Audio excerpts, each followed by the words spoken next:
Let's go to Jonathan Granoff, who is our special guest, to give us his point of view.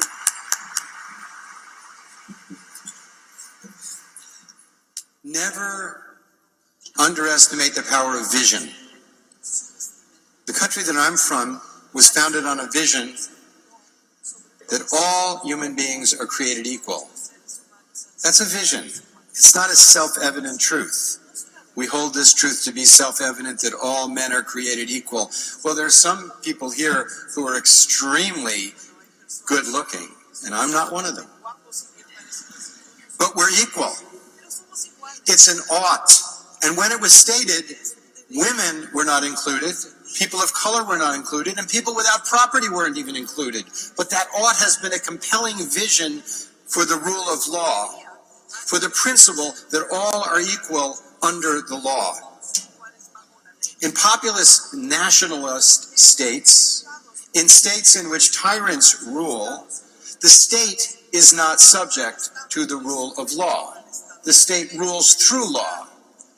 In countries in which the rule of law is strong, the state is also subject to the law, thereby requiring its leaders to be transparent, honest, and accountable. Those are the differences that we're seeing for our future. In one model, there's unaccountable exercise of power, and in another model, the people, you and I, have the right to hold our leaders accountable to us. And the state is the employee, the people are the employer. The state is subject to the law, just as each individual.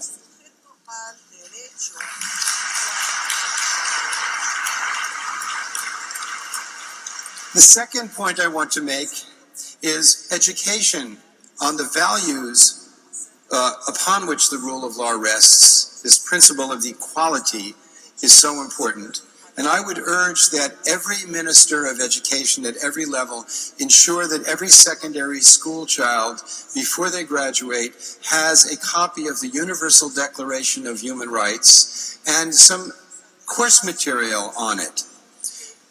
Because these rights don't exist in a vacuum, they don't exist separated from community. So when you study the Universal Declaration of Human Rights, you realize that these are the rights of the person sitting next to you, and that the first duty of the state is to protect your well-being, which includes your human rights. So education on the foundation for the rule of law for the future, I think, is very important. Two more points. One is that human law must be in accord with the laws of nature. Human law must be in accord with there are laws of nature. There are laws that we create. So we have economic systems presently that are not in accord with nature. Our economic systems are based on premises of an infinite natural environment. It's not based on the systems of the climate of the planet. We don't have an option about living in accord with the laws of nature. Nature doesn't have a court of appeal. You can have plan A and plan B, but you can't have planet B.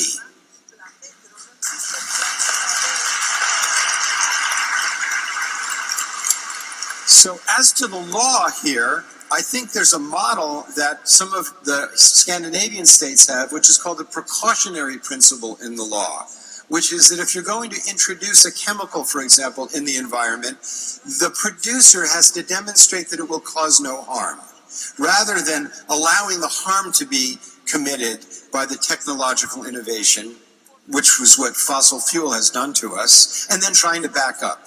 When there's a major technological innovation, it's the obligation of the creator to demonstrate it will do no harm.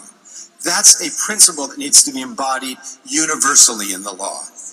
And to do that, I think it's time that we created, with compulsory jurisdiction, an international environmental court and an international human rights court, because we have a human right to a clean, sustainable, healthy environment.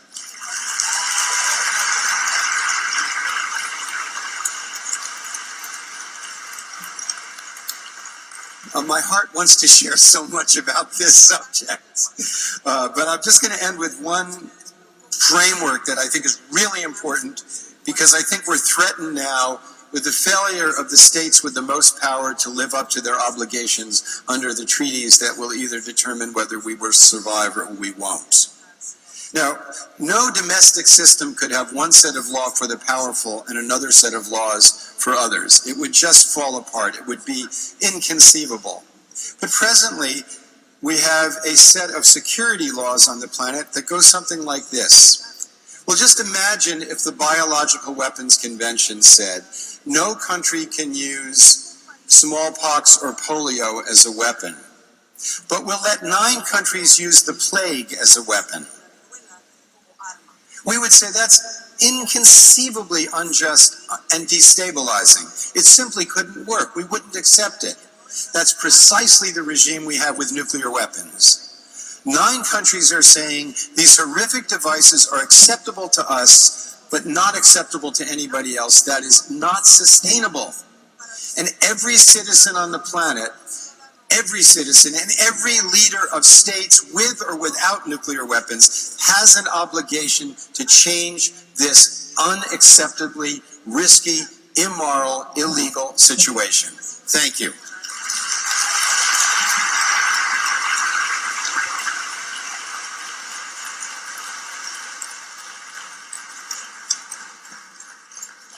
Pues verdaderamente